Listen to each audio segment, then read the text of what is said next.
भारत के इस शांत और निर्जन नदी किनारे पर प्रकृति का एक प्राचीन और बेहद खतरनाक शिकारी अपनी मांद से बाहर निकल रहा है। यह है मॉनिटर लिजर्ड, जिसे स्थानीय भाषा में गोह कहा जाता है। करोड़ों सालों के विकास यानी इवोल्यूशन ने इसे इस इलाके का सबसे बेहतरीन शिकारी बनाया है। इसका यह भूरा, खुरदुरा और मजबूत शरीर इस गीली मिट्टी और सूखी घास में इस तरह घुल मिल जाता है कि इसे देख पाना लगभग नामुमकिन है।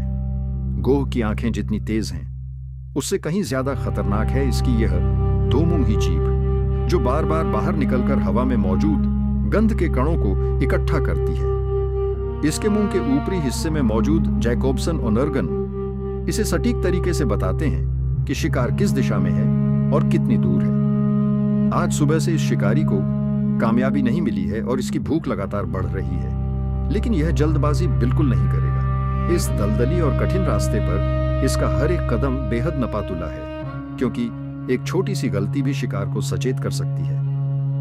नदी के ठीक इस कोने पर जहां पानी और सूखी घास मिलते हैं, छोटे जीवों की मौजूदगी की सबसे ज्यादा संभावना होती है। गोह अब अपनी गति को और धीमा कर लेता है और लगभग पूरी तरह स्थिर हो जाता है, किसी पत्थर की तरह बेजान। यह सिर्फ एक खोज नहीं है, बल्कि धैर्य और समय की परीक्षा है। इस बेरहम जंगली दुनिया में जीवित रहने का सिर्फ एक ही नियम है: खोजते रहो जब तक कि शिकार सामने न आ जाए।